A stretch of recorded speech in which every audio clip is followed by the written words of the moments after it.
Hoy vamos a comenzar un tema muy conocido por todos, tal sería, ¿no?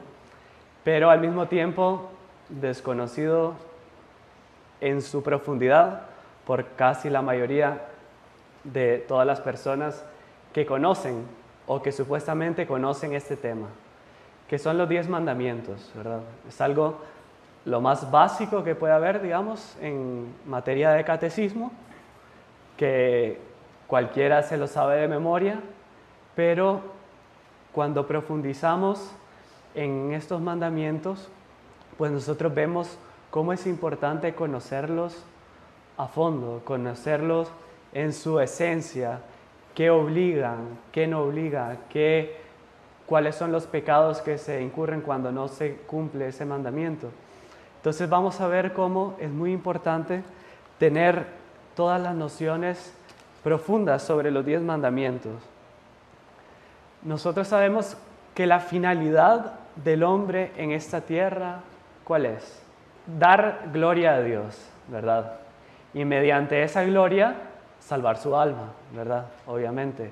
Pero eso tiene que quedar muy bien grabado, porque todo lo que nosotros vemos en un curso de formación, todo lo que nosotros vivimos en nuestro día a día, todo cuando nosotros ponemos en práctica las cosas que aprendemos, si nosotros no tenemos presente que nuestra finalidad es dar gloria a Dios, pues no va a tener sentido muchas cosas en nuestra vida o nada va a tener sentido. ¿Por qué? Porque ¿cómo vamos a cumplir nuestra finalidad? ¿Cómo vamos a dar gloria a Dios? Sobre todo cumpliendo su voluntad, ¿verdad? Entonces, así como se honra a un padre, pues cumpliendo lo que el padre le ha enseñado, lo que el padre le ha ido dando a lo largo de la vida, los ejemplos, siendo fiel. Esa es la forma que un hijo tiene para demostrarle la fidelidad al padre. Entonces, nosotros como hijos de Dios, nuestra forma de darle la gloria es cumpliendo su voluntad. El hombre tiene inscrita en su alma la ley natural. No sé si ustedes sabían, todos. Nosotros, desde que nacemos, tenemos escrito a fuego, ¿verdad?, en nuestra alma una ley natural. No hace falta que alguien nos explique los 10 mandamientos. De por sí, un niño ya viene con eso. Ya Dios le infundió en el alma, en su alma racional, la ley natural, inclusive sin estar bautizado. Un pagano, una persona que no conoce nada de la religión católica, nada del Antiguo Testamento, esa persona sabe que no se debe mentir, esa persona sabe que no se debe matar, esa persona sabe que tiene que dar un culto a alguien superior. O sea, son esas cosas que uno las va a ver inclusive más o menos en todas las culturas. Son cosas, obviamente, vamos a explicar eso, es algo que se fue degenerando, ¿verdad? Se fue denigrando. Pero el hombre en su inocencia, o sea, la persona cuando mantiene la inocencia, la persona es inerrante, o sea, la persona no se equivoca. Pero después del pecado original, ahí entra todo el problema, ¿verdad? Es mucho más difícil. Cuando Adán y Eva cometieron el pecado original, entró la concupiscencia en el alma humana. Y por eso todo ese organismo perfecto que Dios había creado para el hombre, ¿verdad?, en el que la luz divina iluminaba la razón gobernaba a la voluntad y la voluntad a la sensibilidad, todo eso comienza a entrar en conflicto. Entonces es la sensibilidad que quiere mandar sobre la voluntad, es la voluntad que quiere imponerse sobre la inteligencia, ¿verdad? Entonces, y ahí se crea el caos. Entonces, ahí comienza el hombre a ponerse ciertos problemas y comienza a querer adecuar sus vivencias a la ley que Dios le puso. Intenta adecuar la ley, por otro lado, adecuar la ley de Dios a sus propias vivencias. Entonces ahí comienza esa deturpación de esa ley natural, ¿verdad? Entonces, después del pecado original, la inteligencia humana se ha vuelto para el error, nos equivocamos. Y por eso es que Dios, que no necesitaría revelar los 10 mandamientos, porque ya los puso en el alma humana, vamos a decir, a tal punto que, por ejemplo, un niño, el caso típico, un niño inocente, que de repente la mamá hizo un pastel rico, un pastel de chocolate, y ya el niño desde temprano vio que la mamá estaba en la cocina, algo que no es tan normal, y sacó ahí unos ingredientes especiales que tenía guardados, y comienza a escuchar la batidora, y comienza a abrir la puerta así de la cocina, a ver qué es eso, y ahí la mamá dice, no, ahorita no vengas acá. Ay, ¿por qué no puedo ir? ¿Qué está haciendo? Y ya comienza la curiosidad y se asoma por la ventana y ve que la mamá prueba y le hace y ahí ya el niño, eso debe ser algo riquísimo, ya comienza la curiosidad y enciende el horno, mete el pastel en el horno y comienza el olor a chocolate por toda la casa y al niño imaginándose, ese pastel es todo para mí, seguro mi mamá es tan buena, me lo está haciendo para mí. Y llega el momento y la mamá lo pone en la refrigeradora y se va. El niño ve, no hay nadie, ve un rotulito que dice no tocar, abre la puerta, ve ese chocolate derretido así con fresas y no resiste, lo agarra y mete los dedos, ¿verdad? 2 dedos así, la huella del niño y se lo come. Y todavía se deja aquí todo lleno de chocolate, ¿verdad? Llega la mamá después de hacer unas cosas, de cambiarse y todo, para llevar el pastel de chocolate a una reunión que tenía, ¿no? Y llega y la huella del hijo. ¿Quién hizo esto? Solo tiene un hijo.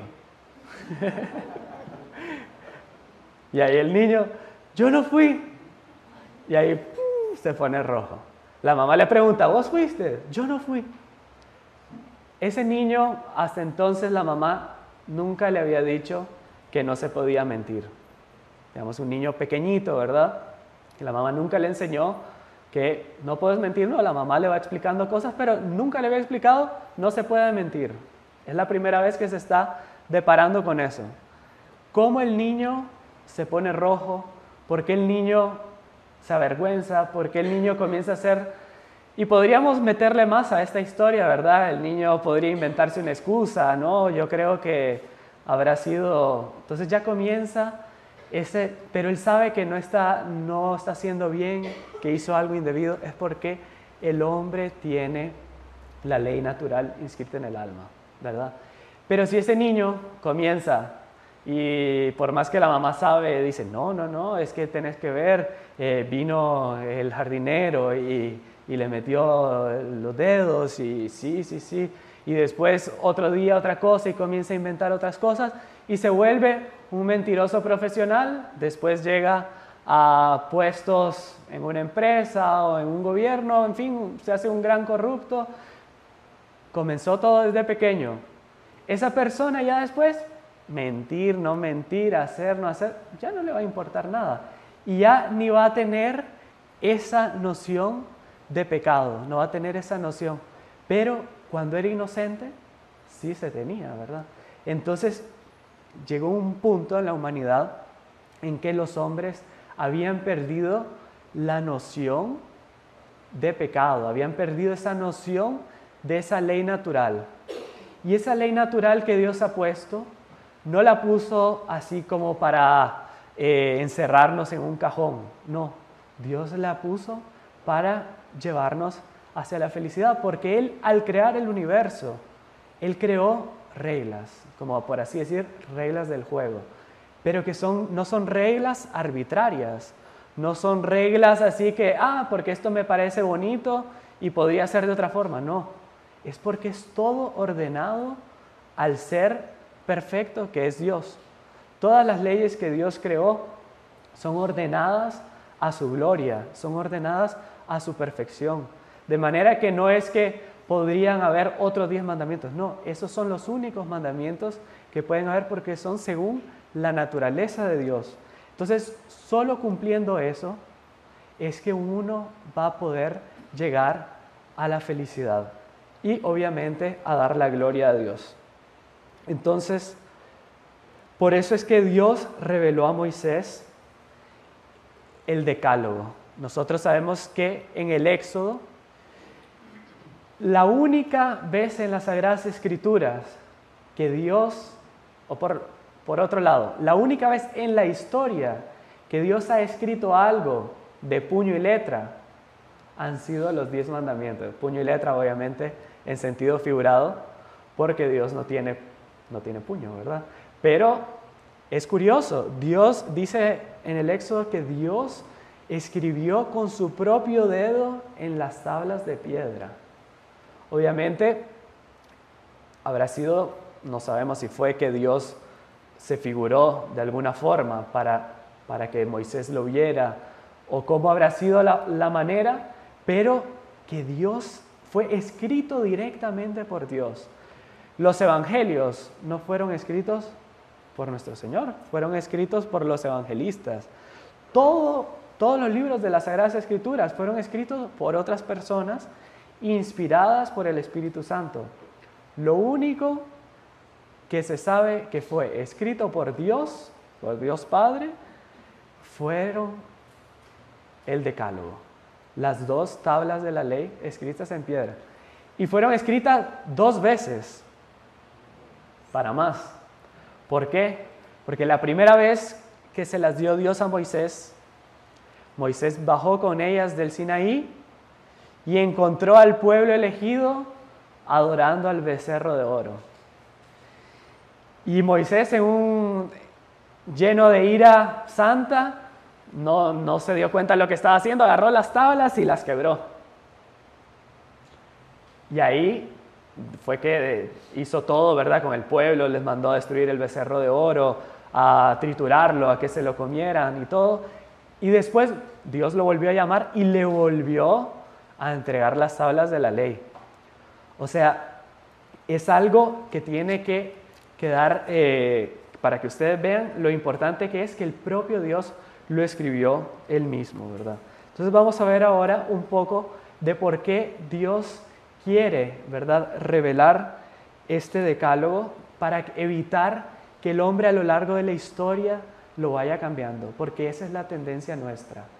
Decir, puede ser que en la época de Moisés sí era importante pues cumplir tal mandamiento. Hoy en día las cosas han cambiado.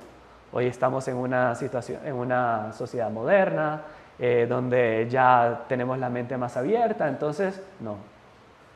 Como se cumplían esos mandamientos hace 3.600 años, son los mismos mandamientos para hoy en día. Lo que decía Monseñor Juan es que el demonio ya desde el Génesis, desde que comenzó, ¿verdad?, la historia de la humanidad, él busca siempre la forma, él no busca como que nosotros neguemos a Dios directamente. Él busca cómo deturpar a los pocos la verdad. Él busca cómo que nosotros vayamos creando una forma de ver las cosas, una forma de pensar, una forma de analizar que no es según la forma de ver de Dios. De manera que a los pocos vayamos creando, por así decir, otra religión. Y por eso es que las religiones a la carte hoy en día, ¿verdad? Cada uno se hace su propia religión. ¿Usted es católico? Sí, pero a mi manera. A su manera, pues se va a ir al infierno, porque existe una sola religión. Su manera será la manera del demonio, porque está o la manera de Dios o está la manera del demonio, ¿verdad? No hay 2 formas de ver una religión. Entonces, si uno no es radical, digamos, en estos preceptos que Dios nos da, y uno no toma a serio todos estos principios, uno va jugando, uno se va enrollando, uno se va mintiendo a sí mismo y va creando toda una otra religión, una otra doctrina que hasta puede ser que nos sosiegue un poco nuestra conciencia. Pero aparece la verdad enfrente a nosotros y comienza el problema de conciencia. Entonces huyo. En vez de pedir perdón, huyo. Entonces no, y la persona y va creando, no, es que él no me comprende, este sacerdote yo creo que no sabe cómo es mi familia, no sabe cómo es mis problemas. Y ahí la persona se crea su propia doctrina, por decir un ejemplo, se crea su propia doctrina y así va viviendo hasta el día en que se encuentra con Dios cara a cara. Y ahí le va a decir, mire, no, eran los 10 mandamientos, no eran esos 45 que usted se fue creando para tranquilizar su conciencia, o por otro lado, un mandamiento que se creó para... No, son esos 10 mandamientos de cual salen muchos desgloses, ¿verdad? Entonces vamos a entrar al primer mandamiento, amar a Dios sobre todas las cosas. El amor es lo que mueve la historia. Está Moisés con las tablas de la ley. Amar a Dios sobre todas las cosas nos ordena de honrar a Dios. Ya hablamos que nuestra finalidad es dar gloria a Dios, pero el amor está en las virtudes teologales, la fe, la esperanza y la caridad. La única de las virtudes que se practica en esta tierra y pasa al cielo es el amor, ¿verdad? Y es la principal de todas las virtudes. A partir de esto es que tiene sentido todo el resto. Todos los otros 10 mandamientos tienen que ver con este primero, ¿verdad? Y como dijimos, es el amor el que mueve la historia. Por amor, nuestro Señor se dejó crucificar y nos redimió. Por amor, los profetas vencieron todas las dificultades y dieron testimonio de nuestro Señor en el Antiguo Testamento. Por amor, los mártires se dejaron matar para mostrar su fe en Dios. Por amor, los santos entregaron toda su vida. En fin, el amor es lo que mueve la historia, así como también el odio, por otro lado, quienes no están con Dios. Entonces, vamos a ver a lo largo de la historia esa lucha entre el amor y el odio. Las personas que se entregan al amor a Dios también tienen que tener odio. ¿Contra qué? Contra todo lo que aparta de Dios. Entonces, en este primer mandamiento, podemos decir que además del amor a Dios, está contenido el santo odio. Hay un santo odio que está inclusive en las Sagradas Escrituras, que uno tiene que tener contra el demonio. Ay, no, pero pobrecito. ¿Qué pobrecito? Está todo el tiempo queriéndonos llevar al infierno, perdernos, llevarnos a situaciones catastróficas. Entonces, ¿cómo yo voy a tener una condescendencia con el demonio? Es ilógico. Yo tengo que tener un odio. Y si yo no siento ese odio, pidamos la gracia a Dios de sentir el odio contra el demonio y contra todos los que llevan al mal, contra el pecado. Yo tengo que tener odio al pecado, porque si yo no tengo ese odio al pecado, yo no tengo esa repulsa al pecado, yo no voy a tener un verdadero amor a Dios, porque yo no voy a tener esa incondicionalidad con Dios. Yo tengo que tener un asco al pecado, o sea, una repulsa, de manera que yo solo empezar en pecado, ya me tengo que sentir mal. No podemos tener un pecado venial. Ese pecado venial ofende a Dios, que es infinito, que murió por mí. Entonces, ese es el primer principio. El amor a Dios y el odio hacia todo lo que me aparta de Dios.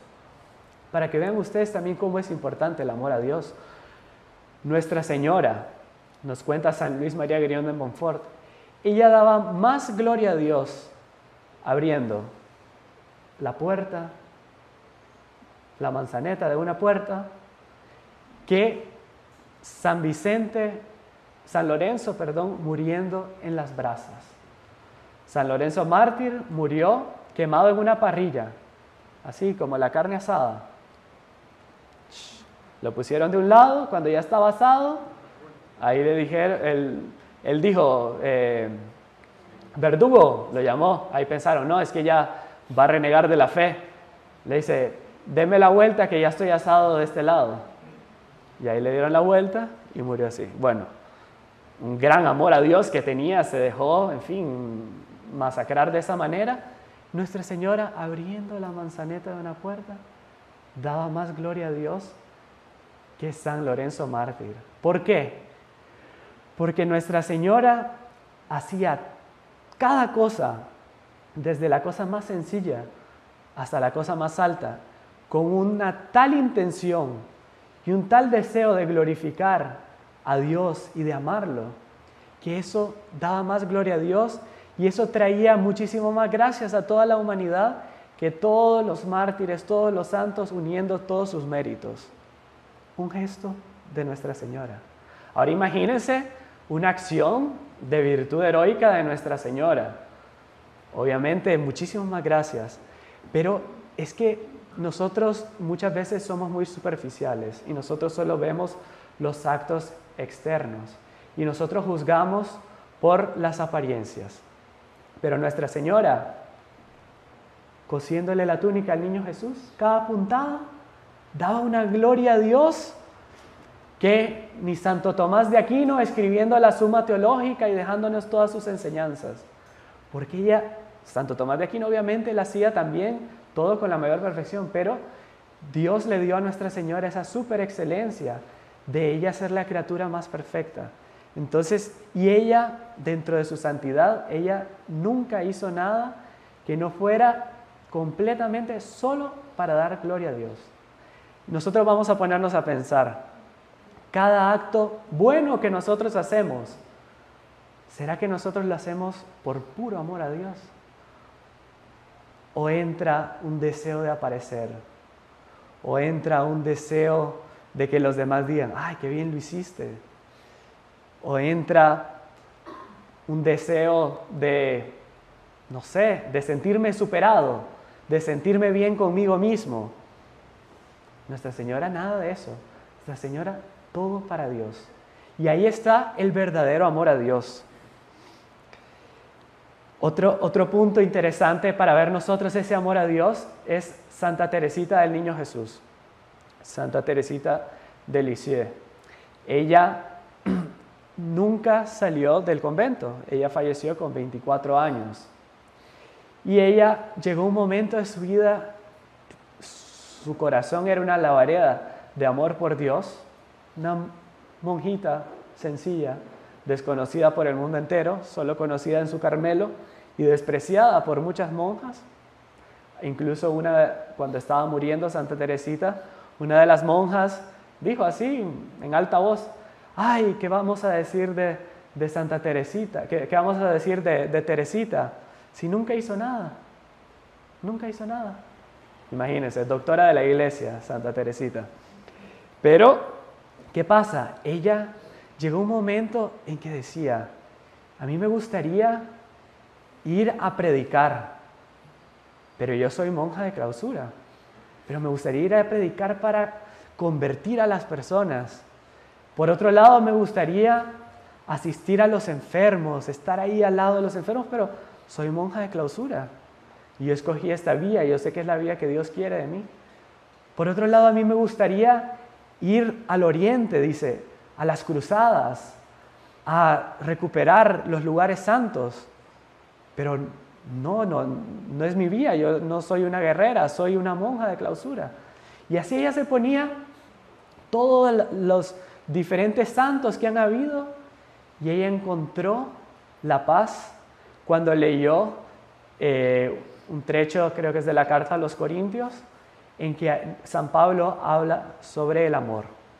El amor es comprensivo, el amor es servicial, el amor no tiene envidias. Y ella viendo eso, ella entendió mi papel en la iglesia, porque la iglesia es como un cuerpo, puede tener brazos para actuar, cabeza para pensar, pies para ir de un lado a otro, pero mi papel en la iglesia es ser el corazón, es ser el amor. Porque a partir del amor, ella decía, yo puedo hacer todo eso dentro de mi clausura. Y ella comenzó con esa impostación de alma a hacer todo lo que ella hacía, las cosas más sencillas, lavar ropa. Con esa impostación, yo estoy lavando esta ropa, pero yo con esto quiero estar predicando en África, en Asia.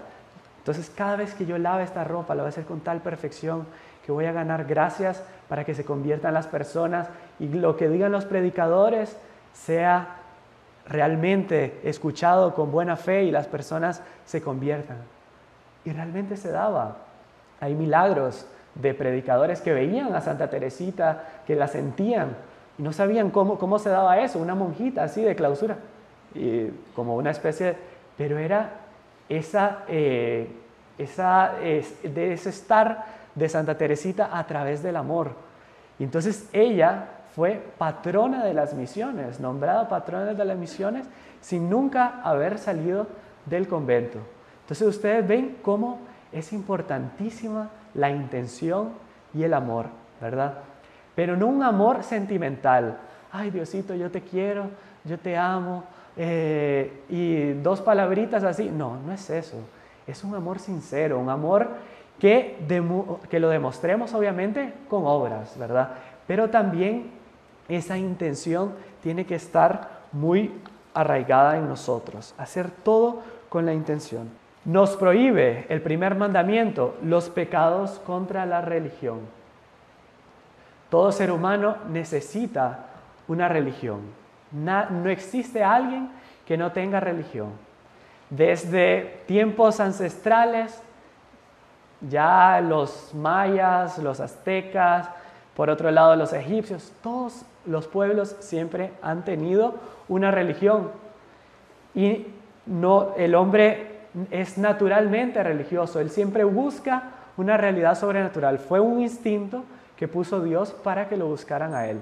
Solo que, como dijimos, por el pecado original se fueron desviando. Pero nosotros tenemos la gracia de haber tenido una religión revelada, ¿verdad?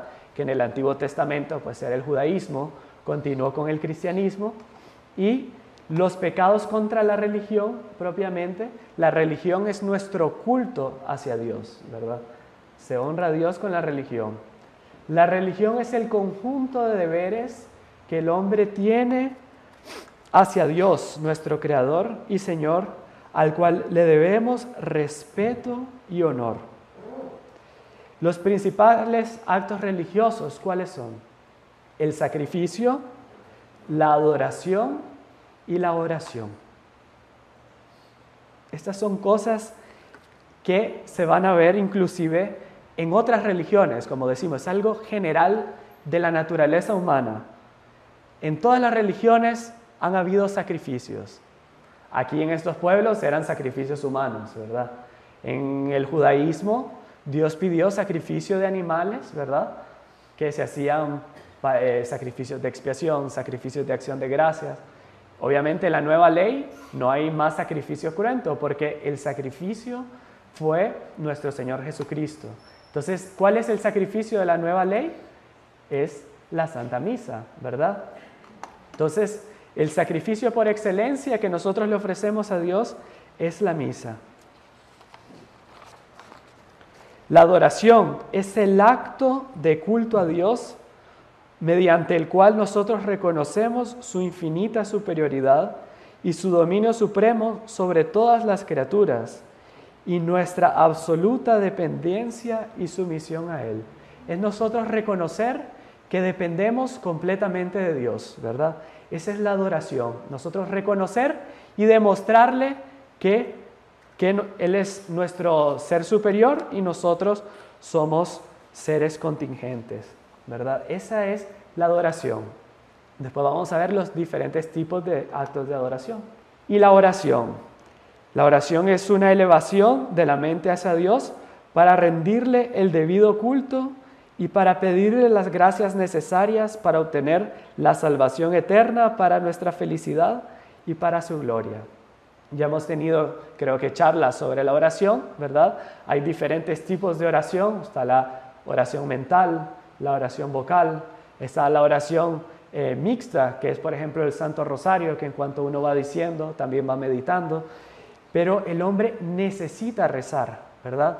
Y recordemos lo que decía San Alfonso María de Ligorio: quien reza se salva, quien no reza se condena, ¿verdad? Es algo necesario para el alma humana. El culto. A Dios se le tiene que dar culto. Todo eso hace parte del primer mandamiento. Culto de latría. Es la adoración en sentido propio. Y esto solamente se le puede dar a Dios, evidentemente, a la Santísima Trinidad y al Santísimo Sacramento, ¿verdad? Solo a Dios se le puede adorar, ¿verdad? A veces la gente por ignorancia dice: yo adoro a la Virgen, yo adoro a los santos. No se puede adorar a la Virgen, no se puede adorar a los santos. Solo a Dios se puede adorar, en la Santísima Trinidad, al Santísimo Sacramento y a la Santa Cruz, ¿verdad?, donde nuestro Señor derramó toda su sangre. Culto de Dulía quiere decir la veneración, y es lo que presentamos a los ángeles y a los santos, porque como amigos de Dios participan de su excelencia. Ellos son mediadores, entonces uno les presenta esa veneración, ¿verdad? Ese es el culto de Dulía. Es bueno que ustedes sepan bien esto, porque a veces los protestantes, personas un poco confundidas, levantan estos puntos, ¿verdad? Entonces uno tiene que tenerlo bien en la punta de la lengua, ¿verdad? No, a los santos se les da culto de Dulía, o sea, se les venera, porque ellos son ejemplos para nosotros. Culto de hiperdulía es el que se le da solamente a Nuestra Señora, porque ella, hiper, quiere decir, digamos, lo más, la dulía, digamos, la veneración máxima, porque ella participa de una forma especialísima de la excelencia de Dios. O sea, es un culto especial que se le da a la Virgen y no se le da a nadie más. Y después está otro que es protodulía, que proto viene también de superior, pero como de patriarca. Entonces, San José. La protodulía es la que se le da a San José como patriarca, patrono de la Iglesia. Los deberes hacia Dios. Primero, tenemos que creer en Él. Para creer en Él, tenemos que conocerlo, ¿verdad? Por eso es importantísimo que la persona esté constantemente conociendo más de Dios, buscando cómo leer cosas de Dios, cómo asistir a cursos, cómo prestar atención en todas las cosas que nos llevan a Dios. O sea, el católico tiene obligación bajo pecado de todos los días crecer en el conocimiento sobre Dios, bajo pecado. O sea, todos los días nosotros tenemos que saber algo de Dios, algo más. Entonces, puede ser que, por ejemplo, no tiene que ser algo doctrinario. Puede ser simplemente una meditación, yo pensar sobre un punto. En el rosario, por ejemplo, si yo rezo el rosario, hoy voy a pensar en este primer misterio gozoso, sobre San Gabriel. Entonces voy a buscar, no tiene que ser todos los días una lectura, pero siempre estar buscando algo diferente. ¿Cómo habrá sido que el Espíritu Santo apareció? Entonces voy a leer como algún santo que explique como más detalles sobre la Anunciación. En fin, siempre tenemos que estar buscando cómo crecer en la fe. Amarlo como nuestro supremo bien, no anteponiendo nada ante Él, ¿verdad? Eso es importante. Amar a Dios sobre todas las cosas es que sobre todas las cosas realmente no podemos anteponerlo, ¿verdad? Entonces, es lo primero. Muchas veces se da, es inevitable. A veces vemos cómo las personas inclusive tienen más amor, podría parecer hasta legítimo, tienen más amor a sus hijos que a Dios. ¿Eso es legítimo o no es legítimo? ¿Sí? ¿Es legítimo tener más amor a su hijo que a Dios? No. Primero Dios. Entonces, digamos un caso en el que yo tengo que escoger quedar bien con mi hijo o quedar bien con Dios. ¿Con quién tengo que quedar bien? con Dios. Y es difícil, porque a veces ahí uno dice, no, pero Dios ni se va a dar cuenta. O mi hijo, tengo que quedar bien con él porque después, no sé, están los nietos, ¿no? Y no, mi primer deber es con Dios. Y muchos santos, por mantenerse fiel a eso, pues han tenido obviamente dificultades. Lo mismo, vamos a poner otro caso, en un trabajo. Si me imponen una cosa que va contra Dios, mi deber primero con Dios. Yo no puedo moralmente hacer algo que vaya contra Dios, ¿verdad? Y así todo, ¿verdad? No tiene que ver cómo este mandamiento va en toda nuestra vida. Si nosotros cualquier cosa que antepongamos a Dios, estamos pecando contra el primer mandamiento. Y es el principal de todos ellos, ¿verdad? Entonces tenemos que ir analizando todo a través de eso. Adorarlo, por ejemplo. ¿Qué puede ser adorarlo? Está el Santísimo Sacramento. Pues yo arrodillarme, ¿no? Venerarlo con un acto externo. Eso puede ser un símbolo de adoración, pero obviamente también interiormente. No lo voy a hacer como un robot, solo hacerlo. No, yo reconozco que aquí está Dios, un pequeño acto. Señor mío, aquí estoy para rendirte culto, no sé, para adorarte. Uno ir haciendo esos pequeños actos, ¿verdad? Que van haciendo el primer mandamiento en el que nosotros, faltaba uno, ¿verdad? Servirlo como único verdadero Dios, Creador y Supremo Señor, todo lo creado, nuestro último fin. Aquí es importante resaltar que el fin, ¿verdad?, es Dios. Nuestro fin es la gloria de Dios. No es el dinero, no es la salud. También a veces podemos anteponer cosas materiales, podemos anteponer otras cosas.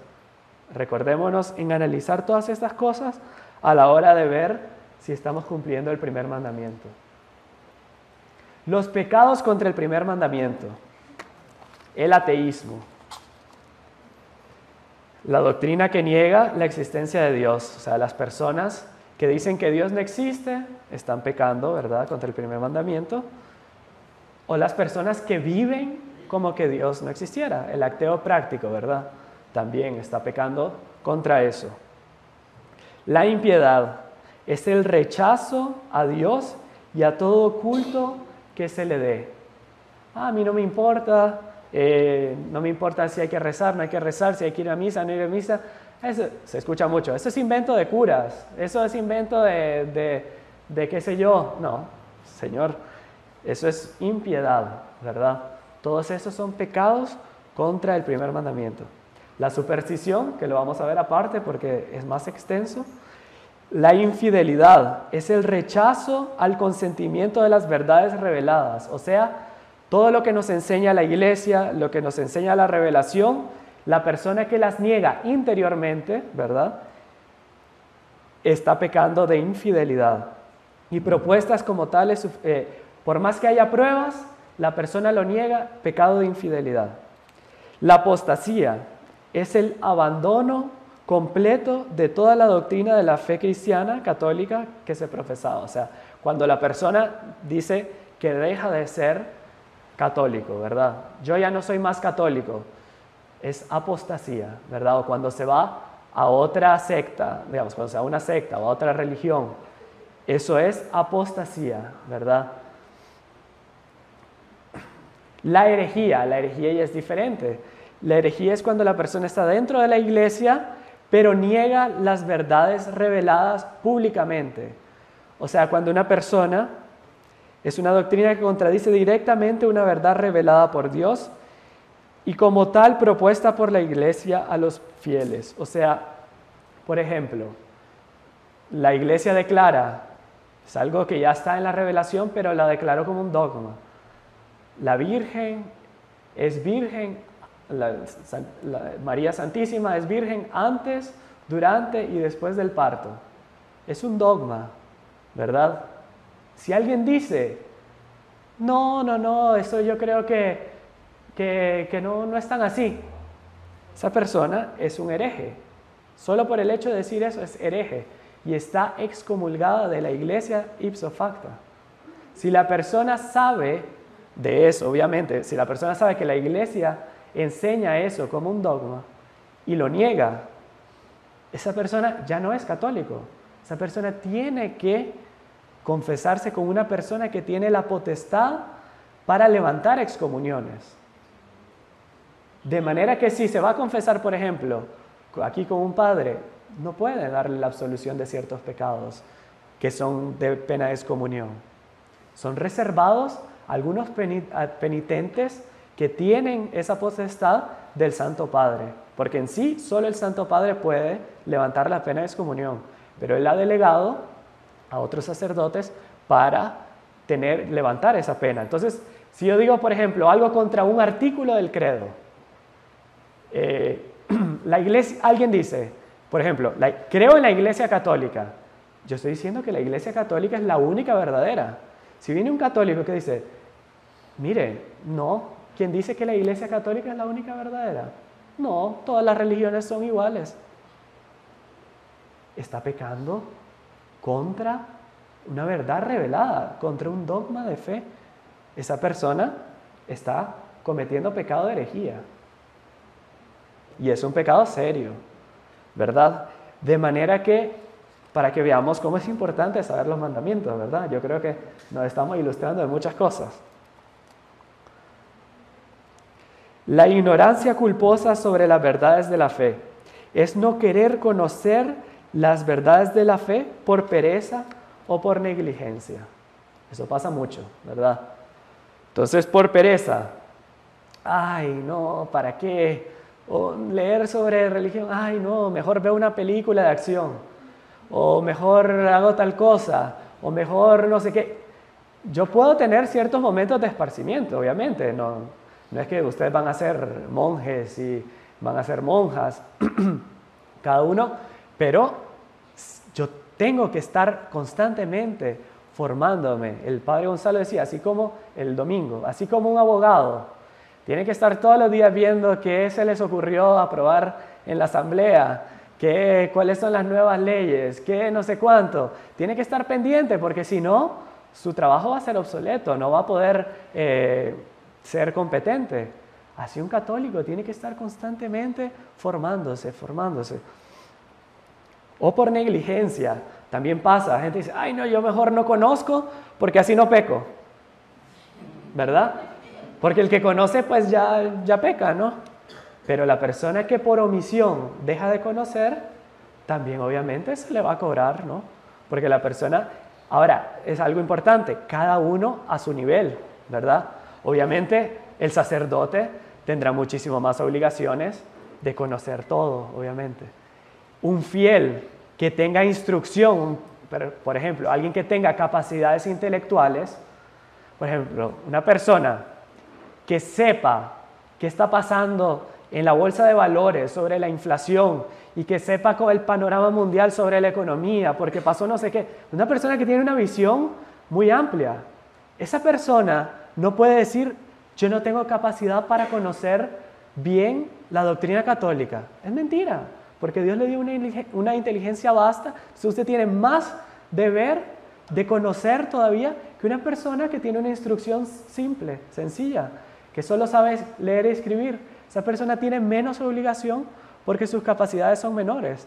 Entonces, entre más la persona tiene capacidades intelectuales o, digamos, de instrucción, la persona también tiene más necesidad y más obligación de saber sobre las verdades de la fe.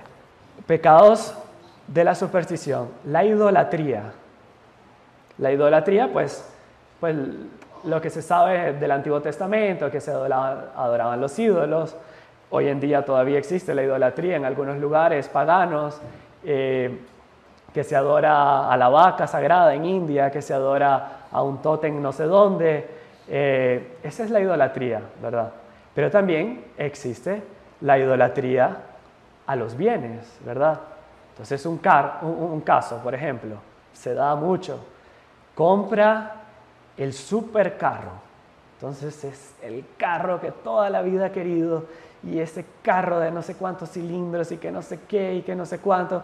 Viene el hijo y se acerca al carro y medio se cuenta, cuidado con el carro, que no sé cuánto. Y ahí la esposa va tomando café dentro del carro, ni se te ocurra el carro. Esa persona está idolatrando al carro, ¿verdad? Lo está idolatrando porque le está dando un valor que no se le debe dar. Por dar un ejemplo, ¿verdad? Didáctico del carro, pero a veces es la salud. Entonces hay gente que su vida es la salud.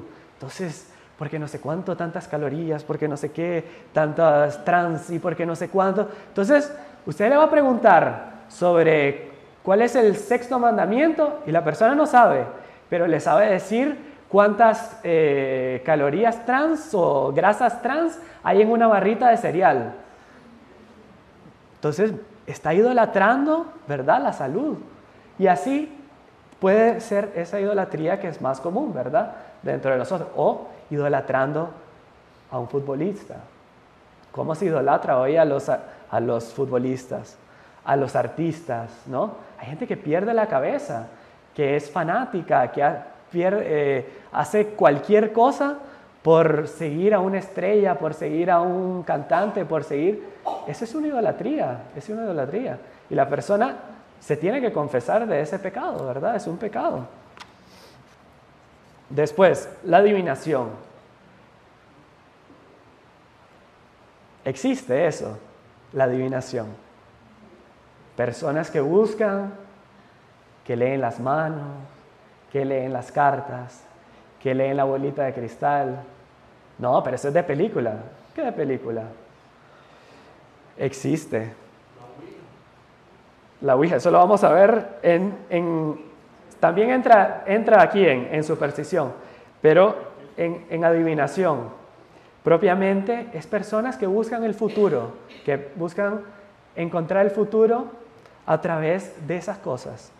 Y Dios, vamos a ver, Dios permite esas cosas. O sea, realmente existen y hasta pueden predecir el futuro. Pero si no es Dios el que da ese poder, ¿quién lo da? El demonio. De manera que, y hay gente católica que va a misa, que se dice fervorosa y consulta horóscopos, pecado de superstición contra el primer mandamiento. Y esos pecados pueden ser mortales, ¿verdad? Dependiendo la conciencia que tenga la persona. Si la persona sabe y lo hace con todo el sentido y deposita su confianza en eso, es un pecado grave, ¿verdad? Entonces, horóscopos, leer las manos, todo eso son cosas bien graves contra Dios. La magia, ¿verdad? Entonces, existe lo que se llama la magia blanca, que es la prestidigitación, ¿no? Que es los trucos, ¿verdad? Eso se puede, no hay problema, es para divertir. Inclusive San Juan Bosco lo hacía para llamar la atención de los niños. O sea, hacer un truco, no tiene nada de malo, ¿verdad? Y bromear, ¿no? Te saqué no sé cuánto y sacar el conejo y no sé qué. Todo eso se puede, no hay ningún problema. Pero cuando ya entra realmente un poder desconocido o un poder que realmente se da, los magos, las brujas, hay brujas, existen brujas. Y ya no con escobas, ahora con aspiradora eléctrica, con carro, con camionetas, ¿verdad? Hay brujas, hay brujos. Existe todo esto, existe la brujería. Y eso es algo que realmente vamos a ver, sobre todo aquí en Maleficios y Espiritismo, cómo se da eso. Pero entonces, nada que tenga que ver con la magia es permitido. Inclusive películas, historias, todo eso en todo, ¿verdad? Uno, dejar que sus hijos estén viendo cosas sobre magia, pero magia, digamos, de verdad, no que alguien hace trucos, no, magia, eso no pueden permitirlo. O uno verlo, o uno interesarse por eso, es pecado. Pecado contra el primer mandamiento, pecado de superstición. Harry Potter. Yo sé, lo dije porque se lo leía a un montón de gente en Harry Potter. Uno no puede permitir, ¿por qué? Eso, el demonio es astuto. El demonio va entrando en todo eso. El demonio va entrando. Y después la persona, no, es como Harry Potter, es como la película. Entonces, ¿qué tiene de malo? Es pintoresco, ¿no? Entonces, cuidado. El maleficio, ¿qué es el maleficio? Es la brujería que se hace contra alguien. Aquí le dicen, creo que los entierros. O que alguien, todas esas cosas existen, ¿verdad? Y muchas veces las personas quedan, el vudú, por ejemplo, las personas quedan poseídas por el demonio por un maleficio que alguien más les hizo. A veces se da. Alguien le tiene envidia por tal cosa, le da una cosa, una brujería, una comida, por ejemplo, embrujada. El demonio puede entrar a través de eso si la persona, obviamente, no tiene los debidos escudos. Obviamente, si la persona está en la gracia de Dios, si la persona reza el rosario todos los días, si la persona se confiesa frecuentemente, si la persona, por más que le hagan una brujería, no va a conseguir el demonio hacer todo lo que quería. Algo puede ser que haga, pero no todo lo que quería. Entonces, el maleficio existe. Inclusive, nos han contado un caso de una señora que casó a su hija a través de un maleficio. Yo quiero que mi hija se case con ese muchacho. Fue donde la bruja y se dio. Y es una cosa horrible, asquerosa. Le hizo una brujería al muchacho. El muchacho se quedó enamorado de la hija y se casaron. Obviamente de ahí no va a salir una familia bendecida, ¿no? De ahí no va a salir nada que va a traer un bien. Pero existen, todas estas cosas existen. Y uno a veces se hace la ilusión de que no, eso es cuento. Uno tiene que estar atento. Miren que nosotros somos religiosos. Los sacerdotes escuchan cada cosa, vemos cada cosa. Y a cada rato nos llaman. Mire, pueden un sacerdote venir a hacer una bendición exorcística de una casa. ¿Por qué? Porque encontraron una brujería. Dentro de una pared, quiebran la pared, hay una brujería dentro. ¿Cómo metieron esa brujería? No se puede. Es por el poder del demonio. Aparece un muñeco dentro de una pared. ¿Cómo? Imposible. Son brujerías. Uno no es para que salgan ahí con miedo, por el contrario, ¿no? Es por el contrario, para que uno vea que esas cosas existen y que uno tiene que poner verdad de su parte para nunca ni ceder en la mínima cosa de esas. El espiritismo es esto que hacen, que llaman a los espíritus, a las almas, a los difuntos, para decir cosas, ¿verdad? Yo creo que aquí no es tan común, pero en Brasil, por ejemplo, es muy común el espiritismo y muchas personas mezclan la religión católica con el espiritismo, practican. Es un verdadero desastre. Otra cosa de la superstición, la buena suerte, la mala suerte. Entonces, tal cosa trae mala suerte, superstición, pecado, confiésese. La buena suerte, ¿no? Frotar no sé qué, no sé cuánto, antes de no sé qué, todas esas cosas. Cuidado que abrir el paraguas, no sé qué, trae mala suerte. Que las 12 uvas al final del año, no sé qué. Superstición, todas esas cosas son pecados, señores, son pecados. El piso 13, que no hay en los edificios, el piso 13, que nadie quiere el 13, que el viernes 13, superstición. El gato negro, en fin, todo eso, el papalote, apareció el papalote negro, no voy a dormir porque alguien se va a morir en la familia, ¿no? Eso hay acá. Superstición. Eso quiere decir que la persona no está confiando en Dios, ¿verdad? Está confiando en una creencia rara, no está confiando en Dios. Otra cosa, las medallas. Una medalla bendita trae promesas, trae indulgencias, pero no es un amuleto. Y se puede dar que la persona lo agarre como un amuleto. Entonces, yo ando al escapulario, entonces, no me preocupa, yo sé que la Virgen a mí me va a proteger, entonces yo hago cualquier cosa porque sé que la Virgen me va a proteger. No, lo está usando como un amuleto, está siendo supersticioso. Obviamente, quien usa amuletos, esos atrapasueños, o que tienen esas gatitos de la buena suerte que hacen así, no sé si los han visto, que hacen así. Todo eso, quien tiene eso, tírenlo a la basura, es pecado tener eso. Quien tiene los budas para tener la buena suerte, boten eso, es pecado, es pecado. Todas esas cosas, la manito, la no sé qué, una manito que hay, no sé, en fin, la escoba que ponen atrás de la puerta, yo no sé. Cada pueblo se inventa cosas más locas, ¿verdad? Pero todo eso es superstición. Cadenas de oraciones, a cada rato mandan eso. Espero que nadie que esté aquí lo mande, ¿verdad? O que me mande a mí, yo no he dicho nada. Pero no se les ocurra mandar esas cadenas de oraciones en el que dice, si no mandas esto, te pasará no sé qué, no sé cuánto, no sé qué. Eso es superstición. ¿Cómo Dios va a hacer una cosa así? No, Dios no es un padrastro, Dios es un padre. Uno sí hace una oración, pues sí, Dios la agradece, pero es que si no la hace a tal hora y no sé qué, eso es superstición. O como otras cosas, mensajes que se ven ahí, también llegó un mensaje de la Virgen que no sé qué, algo que no ha sido aprobado, mensaje del día, tienen que rezar a tal hora, eso es superstición. En ninguna aparición de las aprobadas por la Virgen, Dios pide horarios específicos para rezar, ¿verdad? Entonces, si no reza de las 12 a la 1 de la mañana, no tendrá las gracias, no sé, superstición. ¿Verdad? Entonces hay que tener mucho cuidado con todo eso y uno tener la lupa en todo eso. Bueno, yo creo que ya hablamos demasiado.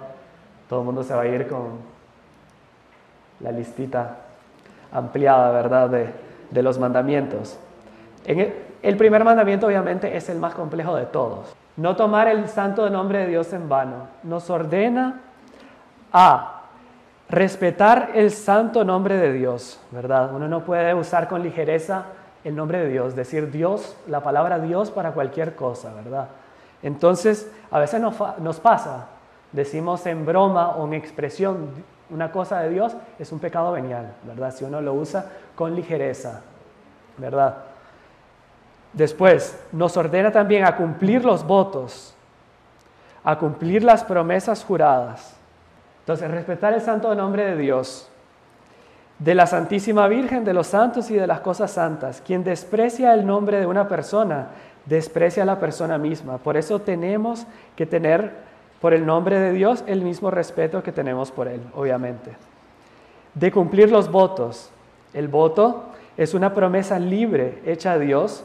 Quien no cumple comete pecado mortal o venial según como está obligado, ¿verdad? Esto especialmente los votos, pues los que hacemos los religiosos, que hacen los sacerdotes, o puede ser un laico que también, ¿verdad?, haga un voto. Si la persona lo hace bajo pecado mortal, cada vez que no lo hace, pues comete, además del pecado, un pecado contra el voto, contra el segundo mandamiento, ¿verdad? Entonces, pero también cuando la persona hace un acto de virtud, también la persona no solo hace el acto de virtud en sí, sino también hace un acto de virtud con el segundo mandamiento, ¿verdad? Eso es algo interesante, porque gana más mérito la persona que tiene voto. Entonces, por ejemplo, los religiosos, tenemos el voto de la obediencia. Entonces, cuando se peca contra la obediencia, la persona está pecando contra la cosa en sí, digamos, no vamos a entrar en detalles porque si no nos alargamos mucho, pero contra la cosa en sí le mandan a hacer una charla, la charla sobre los 10 mandamientos. Padre Gonzalo va a ser, señor Iván va a hacer la charla sobre los 3 primeros mandamientos. Bueno, me toca hacerla, ¿verdad? Y yo digo a última hora, no la voy a hacer. Entonces yo no peco solo contra eso, contra el hecho de no haberla hecho, y ustedes se quedaron aquí todos, ¿y qué pasó hoy? No sé, no vino el que hacía la charla. Bueno, menos mal porque iba a ser muy aburrida, pero no, entonces no solo contra el pecado en sí, sino también contra la desobediencia. Ahora, si otra persona, cumple eso, no solo está haciendo el acto de virtud en sí, sino que también está ganando un mérito por el voto que tiene, ¿verdad?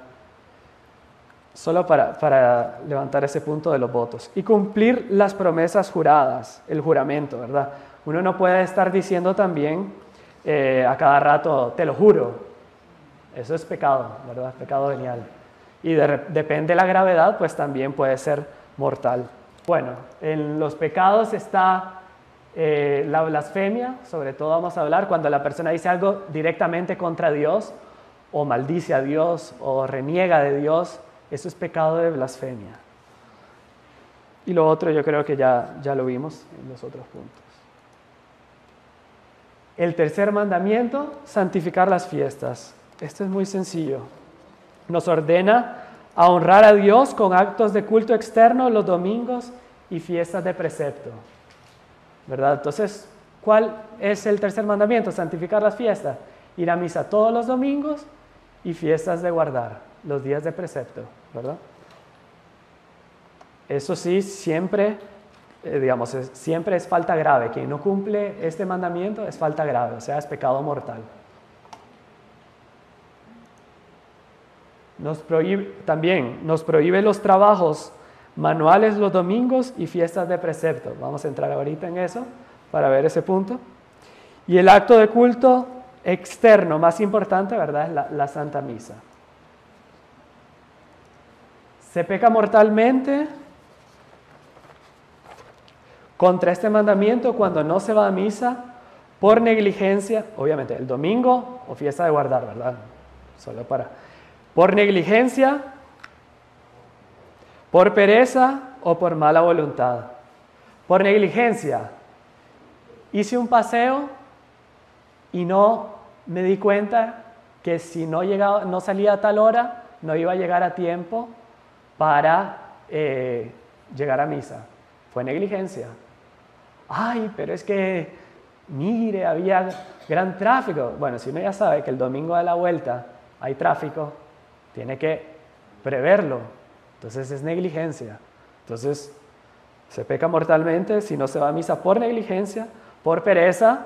Ay, no, estoy tan rico aquí en la cama. Ay, no, aquí no sé cuánto. ¿Verdad? O por mala voluntad. Nah, eso para qué ir a misa, ¿verdad?